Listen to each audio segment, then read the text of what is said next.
साथीहरु आज पनि फेरि बाटोमा कहाँ चितवनमा के भेटिनु भएको छ आउनुस् हेरौँ त ल नमस्ते नेपाली हुनुहुन्छ ए ल हजुर घर चाहिँ कालीकोट जिल्ला राजकोट नगरपालिका वडा नम्बर 7 ए ओके कालीकोटदेखि हुनुहुन्छ राजकोटदेखि ए कहाँदेखि कहाँसम्म जाँदै हुनुहुन्छ अहिले हामी अहिले कालीकोटदेखिको यात्रा हामी काठमाडौँसम्म पैदल यात्रा ओ बापरे बापरे बापरे कति दिन भयो आज 18 दिन भयो दाइ म चाहिँ सुर्खेत बाजा जोडेको दाइ पनि पैदल यात्रा सुरु गरेको 18 दिन भयो म चाहिँ मेरो घर पनि कालीकोट हो तर म चाहिँ जब र स्टडीको कारण बुटोलमा बस्दै आएको थिएँ म बुटोलदेखि चाहिँ जोडेको दाइ हिँडेको आज 17 दिन सरी 18 दिन भयो ए ल ल ल ल नेपालको झन्डा फरफराउँदै जियोस् जे गर्छ नेपालले गर्छ कि जे सबैजनालाई भित्रदेखि सबैजनाको लागि मोटिभेसन हो क्या यो यात्राहरू चाहिँ ल जे होस् हाम्रो दाइहरूले पनि गर्नुभएको रहेछ बुटोलदेखि गर्नुभयो हजुरले हजुर मैले बुटोलदेखि दाइ चाहिँ कालीकोट उहाँले कालीकोटबाट नै ए अनि हजुरहरूको मोटिभ के रहेको छ हामी चाहिँ एउटा कर्णालीको जडीबुटीलाई एउटा सङ्कलन गरेर स्थानीय र आदिवासी रूपमा एउटा बजारीकरण गर्नुपर्छ र अर्को कुरा स्वास्थ्य र शिक्षालाई गुणस्तरीय रूपमा चाहिँ अगाडि बढाउनुपर्छ र एउटा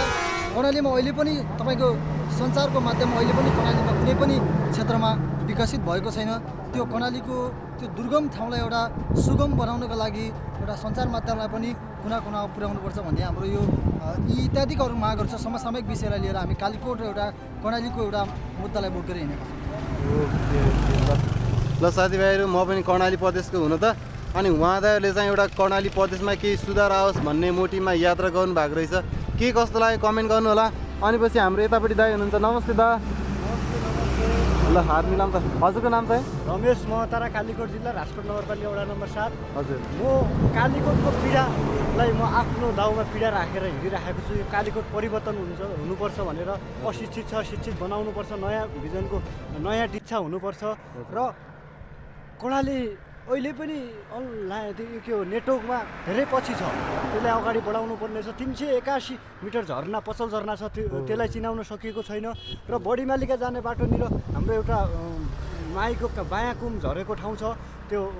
देउरा मालिका भन्छ त्यो पनि चिनाउन सकिएको छैन अनि अर्को नम्बर के छ भन्दा स्वास्थ्य शिक्षा त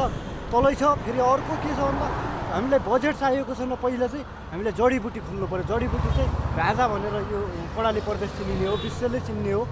यो चाहिँ जडीबुटीको लागि हाम्रो माग पहिलो नम्बर छ यो सुनिदिन्छ यो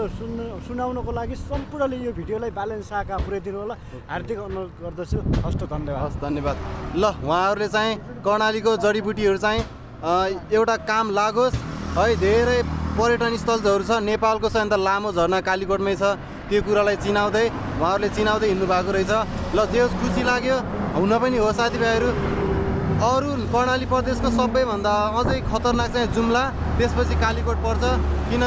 हुम्ला पर्छ अनि कालीकोट पर्छ किनकि जुम्ला त्यहाँनिर जाँदा कति राम्रो छ तर कालीकोट कस्तो अवस्थामा छ यो चाहिँ हजुरहरू जानु भएको छ भने मात्रै अनुभव गर्न पाउनुहुन्छ जे होस् हाम्रो दाइहरूको जुन उद्देश्य लक्ष्य छ सबैजनाले यो भिडियो सक्दो सेयर गरेर हाम्रो नयाँ सरकारसम्म सबैजना हाम्रो बालेन शाह सुदन गुरुङ अनि पछि हाम्रो हर्क सम्बाङसँग सबैजनाले पुर्याइदिनु होला जुन दाइहरूको अभियान छ सबैजनाले सपोर्ट गर्नुपर्छ यस अभियानमा चाहिँ म लगायत हामी सबैजना आरसी तानेलको टिमहरू भ्युअर्सहरू सबैजनाले सपोर्ट गर्नुपर्छ भन्न चाहन्छु अनि त्यही नै हो जियोस् दाइहरूले यति दुःख गरेर पैदल यात्रा गर्नुभएको छ हामीले अनि एउटा कमेन्ट अनि सेयर गर्न त पक्कै पनि केही फरक पर्ने छैन भन्दै सबैजनाले सक्दो सेयर गरिदिनु होला भन्दै कर्णाली परिवर्तनको लागि दाइहरू यात्रा गर्नुभएको छ सबैजनाले सपोर्ट गर्नु होला भन्दै सबैजनालाई जय नेपाल धन्यवाद हस् धन्यवाद दाजुहरू